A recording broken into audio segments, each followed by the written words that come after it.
to have the vaccination, and also because they don't trust, you know. And that was the fear. Something that you want to add.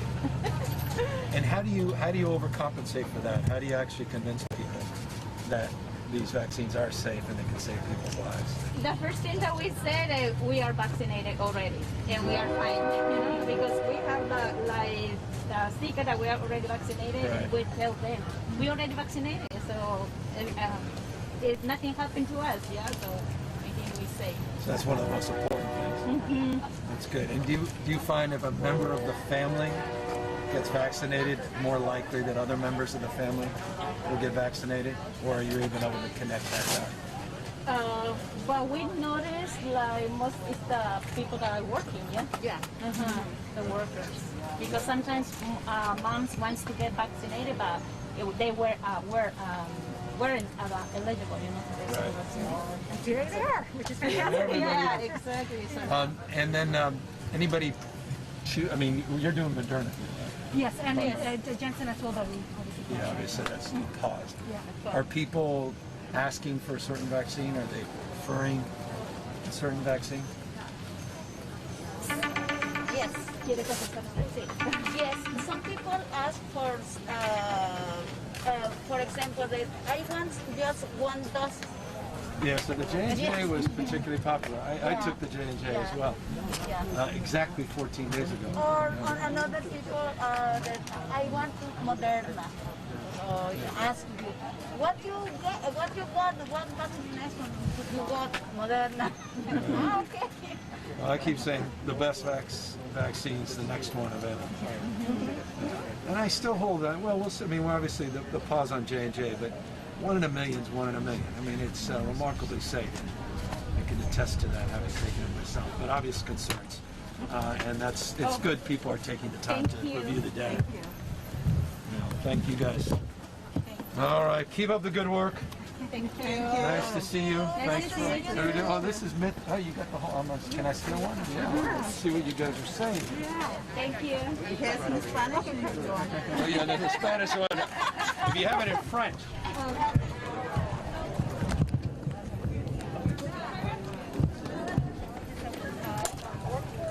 Another challenge, a lot of our staff, because we're tired from the community, to serve the community, they have to stay home because their children are not in school yet. Right. So we have partnered with a couple of community colleges, Ohlone College and Chabot College. So we have some other representatives here. What's going on? Are you on the mic turn? What are you using? What's the are you using that? And then translate over. How's that going? Good technical. I didn't touch it. Everybody gets out of the reservation for a second. The J&J is gone.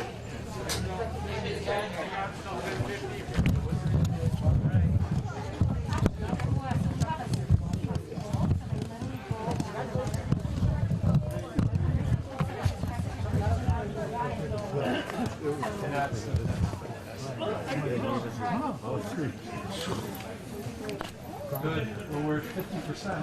Very eligible. It's not insignificant. That's starting to get it's real.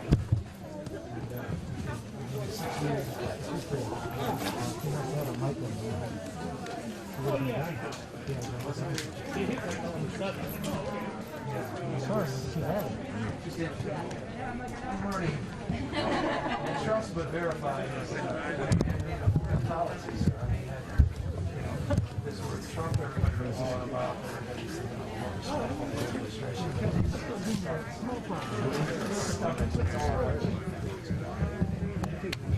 You're sending all the time, right? Huh? You're sending all the time.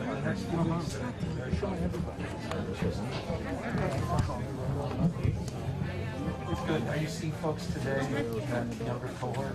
Yes, actually, so they were part of You never know. We're about doing reservations before in anticipation. Yes, so we have a wait list. Good.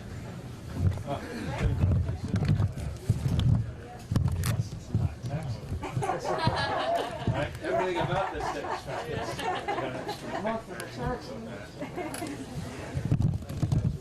And the other amazing partnership with us is the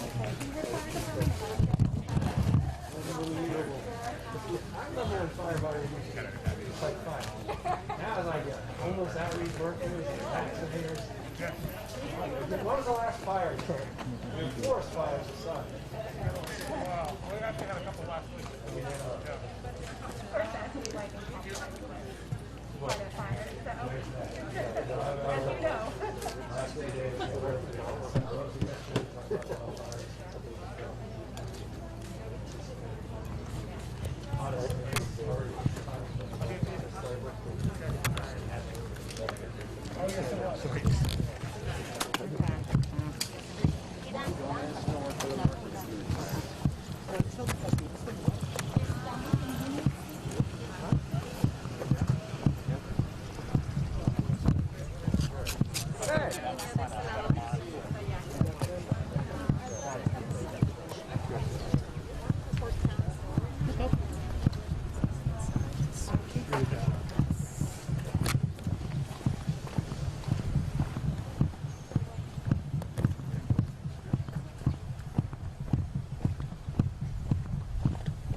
Yeah, it's industrial.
We came back in. Okay, we came back in. He's coming in soon. Okay, bye. Sure, bye.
You did it like I did when I first was in LA. I'd be pulling out tables, 2 blocks, crazy. And they don't care. First time I mess up.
Check here. You guys ready? Microphone check. 1, 2, 3, 4, 5, 6, 7, 8. Give me a thumbs up when you're set. 7, 8, 9, 10, 9, 8, 7, 6, 5, 4, 3, 2, 1, 2, 3, 4, 5, 6. All good? Yep.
It's not on. They killed it?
just want to check. 1, 2, 3, 4, 5, 6, 7, 8, 9, 10, 9, 8, 7, 6, 5, 4, 3, 2, 1, 2. Good. Pretty good.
Thanks for all your help. Appreciate it. Thank you.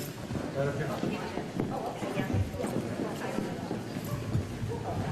Was this the, Ontario? You're going to interview first?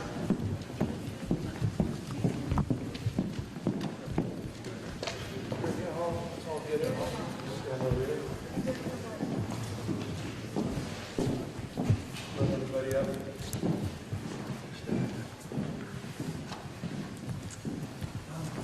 Hello, and welcome to Diversity Vasquez Health Center. My name is Andrea Schwab Calindo. I'm the Chief Executive Officer here. We are a federally qualified health center established in 1971, and we're a leading provider of multiculturally and linguistically appropriate care.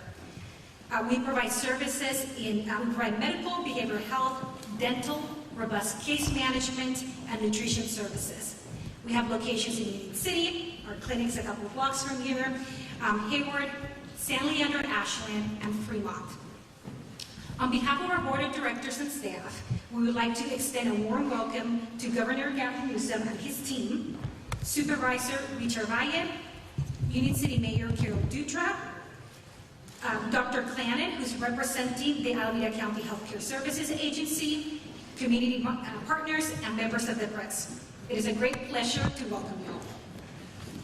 In partnership with the Alameda County Fire Department, Hayward Fire Department, City of Union City, and the Lady of Rosary Church, we have established this vaccination site 6 weeks ago and are currently working with our community partners at Eden Church in Hayward to host walk-up clinics that do not require an appointment. Like has been the case for many, this past year has been particularly challenging for our local community, even more so for people of color. Over 92% of TBHC patients are BIPOC. Of those 92%, 74% are Latinx. More than half of our patients earn less than $22,000 for a family of 4. Our patients and community members have been disproportionately impacted by this pandemic. In fact, in August of 2020, our average positivity rate for our patients was 29%, compared to the average of the county at about 8%. Because Black Indigenous people of color, both today and historically, experience poorer outcomes due to systemic inequalities in our healthcare system, many were hesitant to get tested or like now, vaccinated. Knowing this, TBHC used trusted messengers who have worked hard to reach those that need us the most. From our promotoras, whom some of you were able to meet outside, they have reached over 1,500 families in a 6-week period. Our providers and community partners also provide fact-based education to address vaccine misconceptions and fears. Our street team as well has been going to the unsheltered to provide vaccines. Since then, we have done what we do best, address community need in a culturally and linguistically appropriate way. As a small health center, with the support of our community partners, we're achieving both equity and volume. To date, we have administered nearly 45,000 doses. That's no small feat for a community health center our size, who served 26,000 patients last year. We have been able to do this because of the dedicated mission and driven staff at TBHC, like you see here, and our great partners and elected officials. Despite the hesitancy for vaccines in our BIPOC community, our patients and community members trust us. Our elected officials and funders know that for every dollar invested in our health center, we're able to turn it into vital resources that our patients and our community members desperately need. Thank you, Governor Newsom, and to our elected officials for prioritizing equity, recognizing the critical role that health centers like ours play in addressing inequities and improving access. We are extremely grateful for the investment that has been made to protect the health and wellness of our community. Because of these resources, we'll continue to work hard so that we're closer to a new normal. Thank you.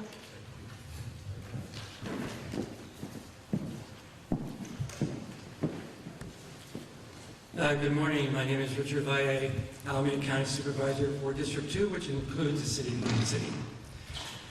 Este año, el 2021, es el año de esperanza y también victoria para toda la gente que vive en esta comunidad.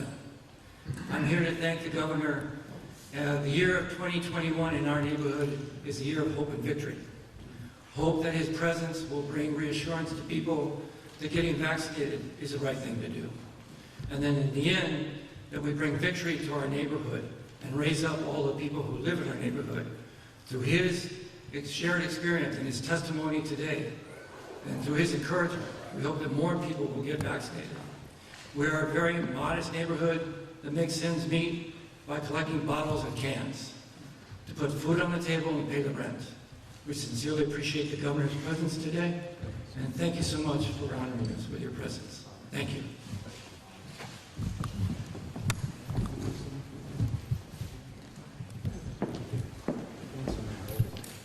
Thank you very much. The governor just said to me, once a mayor, always a mayor, referring to his prior service to the city of San Francisco. So I appreciate that. I want to thank the governor and his team for coming to Union City today. In Union City, we have been very concerned about the equity issues. So when Tiburcio Vasquez became a provider of these shots, it was near and dear to my heart coming to Our Lady of Rosary Church, which is where we are today, which is where myself and the supervisor grew up, and one of our council members that here lives in this area as well. So Governor, thank you so much for being here today and recognizing Union City and the great work that Tiburcio has been doing. We appreciate it and look forward to this pandemic coming to an end.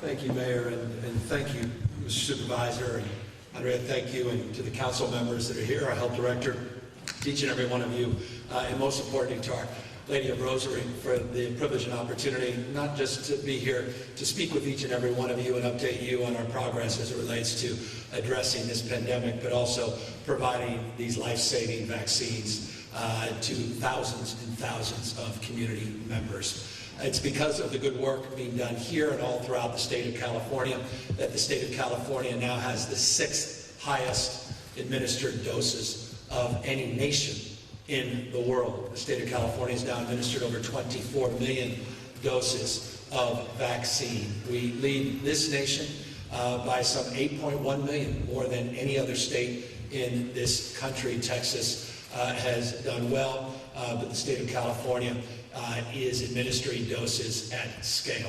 Accordingly, we are committed to the cause that unites each and every one of us, the cause and the spirit that was advanced in the 3 speakers and their comments, and that's the issue of equity. It's been stubborn, and it's been hard, but it's foundational. And we are not going to take our eye off that ball and eye off our responsibility to do more and to do better to advance that cause, as we announced today that every Californian is now eligible, regardless of their age, 16 and over, to receive and have access to vaccines. Today marks 3 milestones of sorts. Today, not one county in California is in the purple tier. Every single county in the state of California is out of the most restrictive tier. Number 2, roughly 50%, half of the population of the state of California that is eligible to receive a vaccine has done so. 49% to be exact. By midnight tonight, likely we will pass that threshold. Half the population, 50% of Californians that are eligible to receive a vaccine have received a vaccine. And notably, as the mayor was reminding me, she has a day job in addition to being mayor, and that's working on tax policy. April 15th, officially 2021 in the state of California, is not tax day, it's Vax Day, meaning every eligible Californian can now access the administration of a dose of vaccine. And while it is true that we had a temporary pause, a temporary setback with one of the approved vaccines, J&J represents just 4% of our weekly dose administration. So we more than able to make up for that with Moderna, which is being supplied here at this site, and the Pfizer vaccines, which we anticipate will increase in terms of availability and manufactured supply. The only constraint in the state of California in terms of administering more doses is manufactured supply. We administered over 2.7 million doses of vaccine last week, 517,000 doses in the last 24 hours.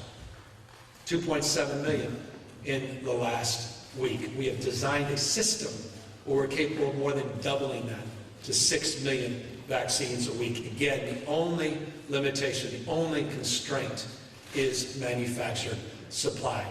We are looking forward to getting more vaccines and more arms for one fundamental reason: it saves lives. These vaccines are safe. These vaccines are effective. These vaccines will get our kids safely back in person, in school. These vaccines will quickly and safely get our economy moving again in a sustainable way, getting our small businesses back up on their feet. We're already seeing signs of a recovery in this state. We talk about California roaring back. Well, let me give you a proof point about that. In February, the national jobs numbers came out. 37% of all the jobs were created in the United States of America. 37% came from the state of California. And that doesn't surprise any of us out here. The industry that's been hit most hard by this pandemic, the industry that's been most impacted by this pandemic, broadly defined as hospitality and leisure. That's the industry that's going to come roaring back. 102,000 of our 141,000 jobs in February were jobs in the hospitality and leisure industry. That was February. Wait till the March numbers come out. This state is ready to come back, come roaring back. But again, foundationally, the architecture of that is getting more shots into people's arms. And 50% of eligible Californians is good, but it's not good enough. And we are not prepared as a state, as a nation, in the world more broadly, that we're trying to build around to run the 90-yard dash. We have work to do, and that work is manifested at the local level. There's no substitutes for sites like this. I know there's a lot of focus and a lot of energy on these mass vaccination sites, but the backbone of our vaccine delivery system is communities like this, clinics like this, partnering with churches just like this with an equitable mindset and equitable framework, doing that hard work every single day, individual by individual, 100, 2, 3, 400, 500 doses in people's arms, at mobile sites, at fixed sites, meeting people, as was stated, and I love these street teams, meeting people like literally where they are. Yes, we're blessed to have those two larger sites, one here in Alameda County, one down that is supported by a lot of federal employees down in Southern California.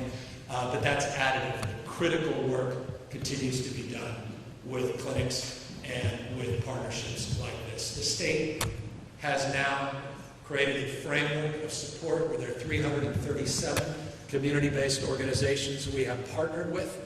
Some $52.7 million has been invested to do exactly what you were saying, to focus on trusted messengers, in-language outreach, neighborhood by neighborhood. The Promotores program, we talked to a number of their leaders that are here, quite literally knocking on people's doors, block by block, door by door, and reaching out to people that may be hesitant, may have concerns, and may offer new considerations based upon the feedback and information they're receiving. Again, we are continuing to focus on those outreach efforts. Because we're opening up this vaccines to everybody doesn't mean we're letting off or stepping back from that commitment. 40% of these doses continue to flow towards this equity metric. We talk about that 24 million vaccines.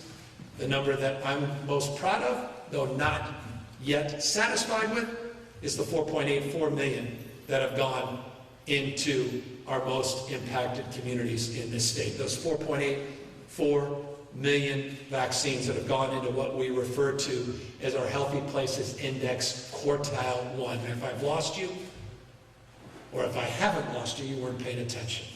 The HPIQ1 is really an important metric of our success in terms of meeting these equity goals. But as I state, we still have a lot of work to do.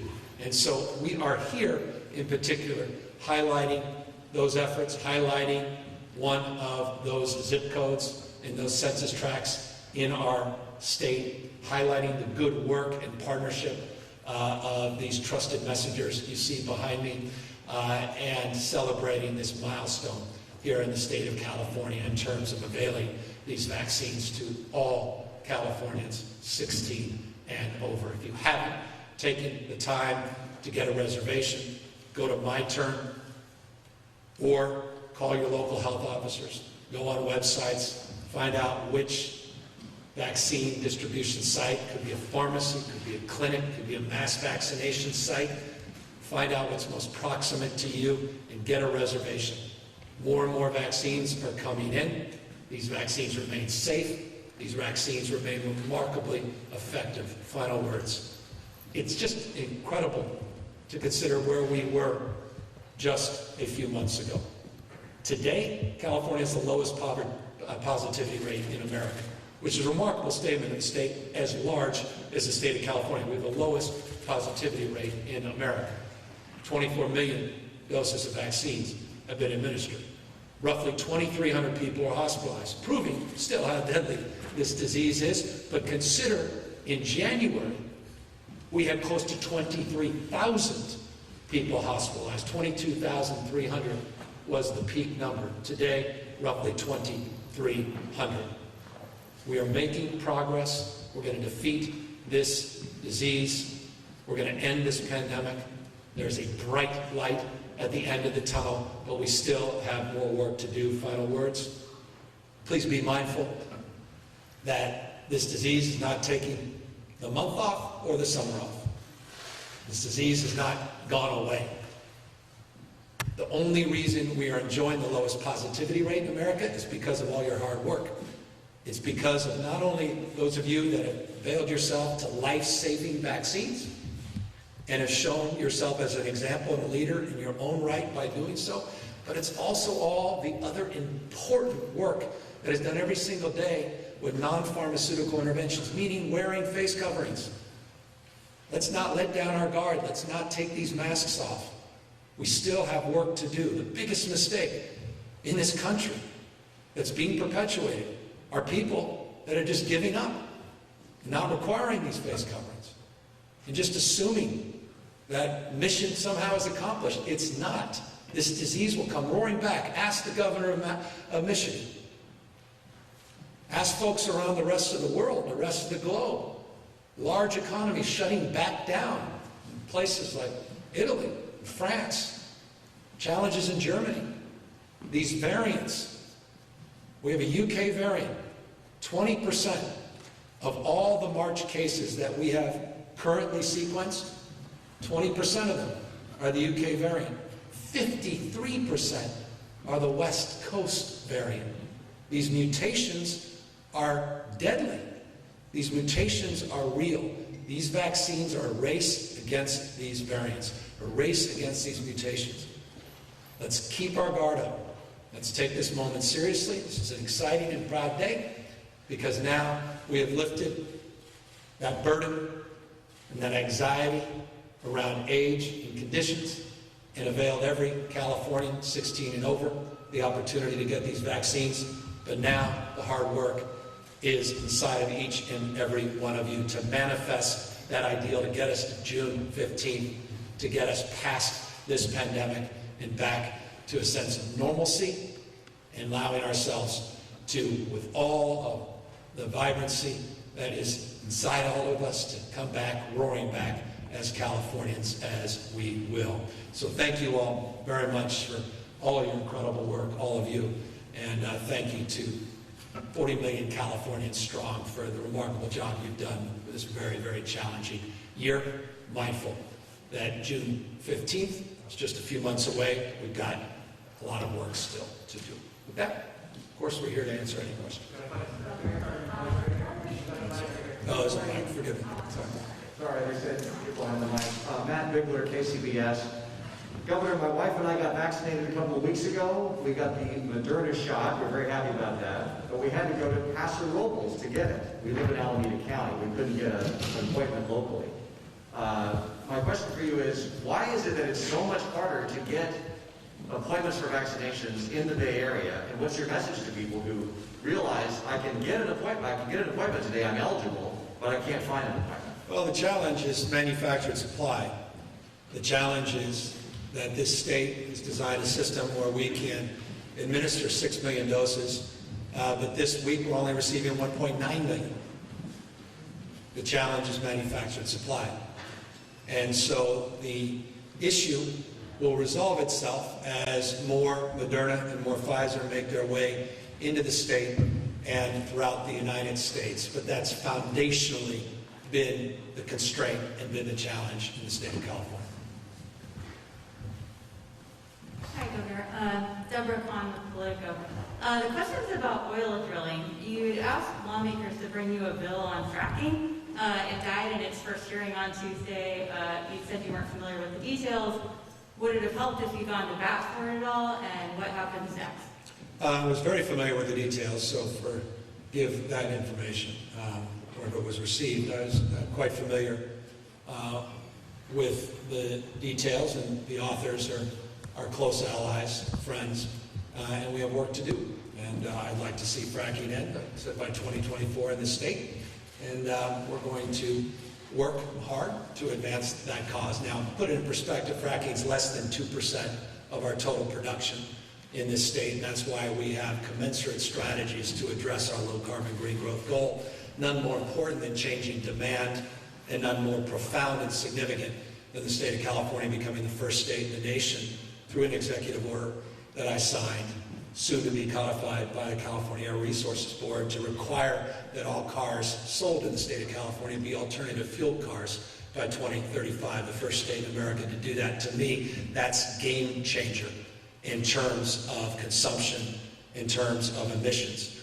In addition to that, we were clear in one of the many executive orders I've signed on the issue of climate that fracking should begin to transition out, and we are committed to that cause. And while this bill that had many different components, not just fracking in it, fell short in committee, it shows you how challenging it is, even in a democratically dominant legislature, in order to advance that cause. But we're creative, we're resourceful, and you'll be hearing a lot more from me on this topic very, very shortly.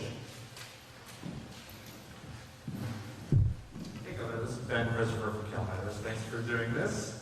2 questions for you, if you don't mind. First, just wondering if you could give us an update on my term, how it's handling what I assume is an onslaught of traffic today, given the new eligibility rules. And then also an unrelated question on broadband. Wondering if you could give us a preview of the types of resources that you would like to see direct to that issue through your May revise, and also whether you'd like to see regulatory changes on top of the additional resources. Yeah, so on the issue of broadband, I think we're just resolved to solve this once and for all. We've been talking about universal broadband since I've been in diapers. And, you know, it's been stubborn. Now, I've only been governor a couple of years. It feels like 20, 30 years. Some feels like a century. So we're just getting going here. And I put together a work group, updated some of our data information, did some new mapping with Esri on where the hot spots were and where some of our deserts in terms of access points are and download speeds. We put out a framework. If you see what we refer to as the 8 pages in my budget in January, we had a lot of language in this space sort of showing resolve in our commitment to advance the cause of universal broadband. But never did I expect, and forgive me for the long-windedness of this answer, but it's an important point that I hope to be emphasizing here in a second. Never did I imagine the support we would get from the federal government to actually make real this effort. And so I am very confident in our capacity to put forth in the May revise, to your question, a substantial amount of money to adequately advance, this is not going to happen overnight, to advance the cause of universal broadband once and for all in the state of California. This is an extraordinarily exciting opportunity. And what I'm very grateful for, and I just want to extend that gratitude publicly, is incredible leadership in the Assembly and the Senate on this subject as well. And that goes to the second part of your question. It's not just about money, it is about a regulatory framework. And there's a lot of moving parts in there, CPUC, a lot of moving parts around existing programs, because it's one thing to have the capital up front on broadband, it's another to have the ongoing investments that are required to subsidize those that can't afford high-quality broadband and download speeds that are commensurate with our obligations to all Californians, regardless of their ability to pay and regardless of their geographic location. And so a lot of work in this space, but it's a very exciting time, and I hope that's a clear preview of a commitment, deep commitment in that May revise to advance this cause. Now, a broader issue of my turn, I don't have the specific data today in terms of the reservations. At the end of the day, we'll have that, and I'll provide that to you. But one thing that we know is a lot of folks got a jump start on today. And so a lot of folks were making reservations, and not all making them today. Folks were starting to make reservations over the weekend. Some had done so even earlier. And because we were getting so close to this point, we didn't make an issue out of that, and we're frankly grateful. In fact, I think this site, you started making reservations yesterday, right? And so anticipating that people would show up today. So we'll have a better sense when the dust settles exactly where we are in that respect. Good morning. Thanks for taking questions. I'm Marisa Kendall at the Mercury News. I'm wondering if the state is tracking the number of breakthrough cases or cases where people get infected with COVID even after getting vaccinated, and if so, how many of those have we seen so far? No, in fact, I'm shaking my head. We just began tracking that. We've been tracking that, but I'm waiting for that data. And as soon as I have it, I want to make it public. In fact, Dr. Galley and I specifically yesterday were discussing and analyzing hospitalization rates in the state. And while we have roughly, plus or minus roughly 2,300 folks that are hospitalized, we are trying to analyze exactly how many of those may have been vaccinated to understand exactly the concern that your question brings up. And so once we have that data, we'll share that with you. We're collecting it. Remember, we're working with local health officers all up and down the state, and sometimes that data is difficult to track because it's difficult to collect even at the local level and then aggregate at the state level. But we are eager to share that with you. Hi, Governor. Sarah Rovani with the San Francisco Chronicle. What's the status of the states or the Western states work groups review of the J&J vaccine blood class issue? And when do you expect a decision will be reached on how to proceed with the vaccine? No, thank you for that question. Our advisory committee, remember we have 3 committees as it relates to vaccine distribution. We have an advisory committee that met 2 days ago, and we have the Western States Safety Work Group that not only resides with members from California, but also from other Western states. They convened yesterday, and they made a determination that was consistent with the CDC determination that they require more data to be made available to ultimately make a determination. And so they are tracking very closely with the CDC, and will be reconvening once more information is forthcoming, but they formally did meet yesterday. Dr. Erica Pan said yesterday that vaccine supply would be flat or down for the next 3 weeks. Can you say when supply in California will be adequate for demand? As soon as Jeff Zients in the White House give us the information. That's the answer to the question. I think it's a question that if you ask them would be an open-ended one as well. Here's why. It's, again, all around manufactured supply. The expectation is, and this has been reinforced including Tuesday morning, when all the governors joined Jeff Zients, Dr. Fauci, and others on a conference call, that the manufactured supply by the end of the month will start to significantly increase, both for Moderna and Pfizer. The J&J, we were expecting by the end of the month and early next month. Obviously, that's on pause. But we do expect to see a ramp up of J&J and Pfizer. What's interesting, and I don't know if Dr. Pan specifically commented about this yesterday, and forgive me for not knowing if she did or not. What's interesting is what's happening is the federal government is now doing direct supply at a much higher rate as they're holding some of the state supply at a more consistent rate. Let me be specific. We anticipate 1.9 million doses this week, but the direct supply from the federal government is as high as 1.5 million doses, which is much higher than we've seen, including, by the way, to your clinics. Now, that's very good news. It's not bad news, including the pharmacy program.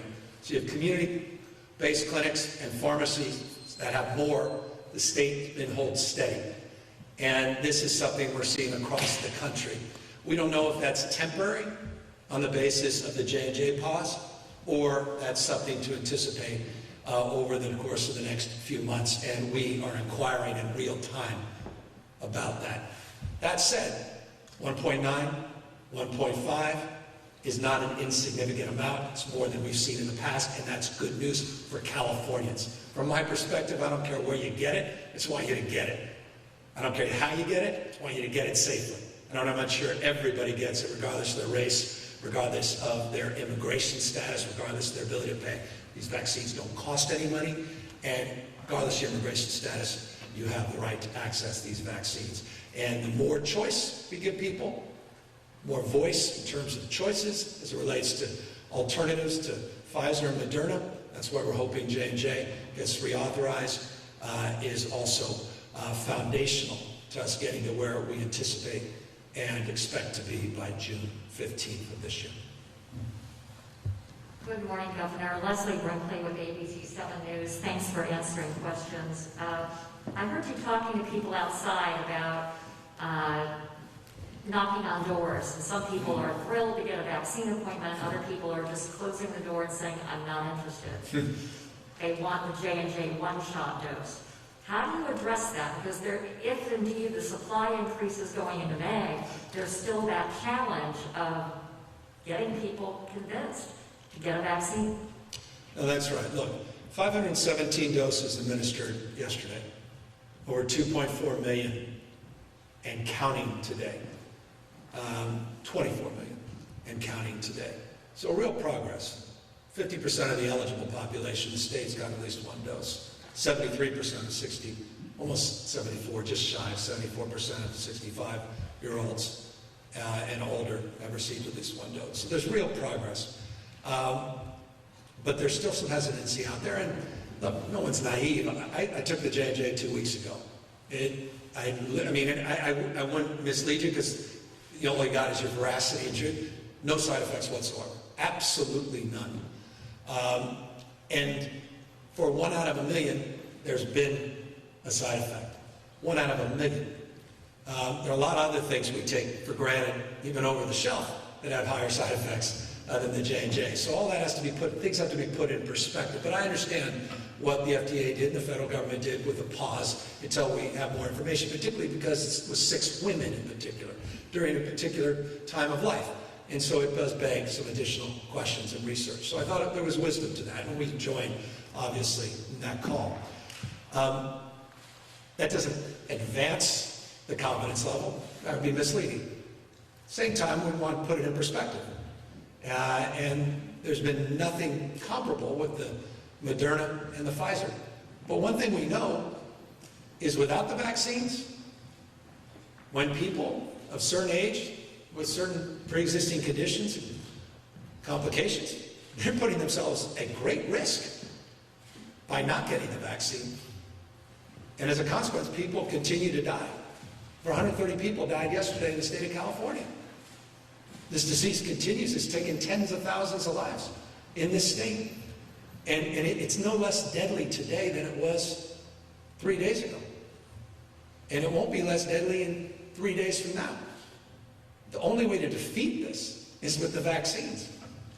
And to get that R effective well below 1 and to eliminate this disease. At the same time, you've got all of these mutations and variants, which only should reinforce the imperative and need and desire for all of us that are eligible to get a vaccine, to get ahead of that. At peril that we find ourselves in conditions that some other states and nations have found themselves in. You can't let up your guard. This is a stubborn, stubborn disease. And I've said this 100 times. I said it yesterday. Some of you are with me. If there's one word for the last year, it's humility. Humility. I mean, a week ago, every governor that was on that Tuesday call was celebrating the J&J allocations. And a few days later, another roadblock. We work around those things. We work through all of these things. And that's been the cause that's united this country and, for that matter, the rest of the world over the last year. And I'm mindful that we're in the 4th quarter, unquestionably. But this game's not done yet. And we can't spike the ball. For forgive the sports vernacular.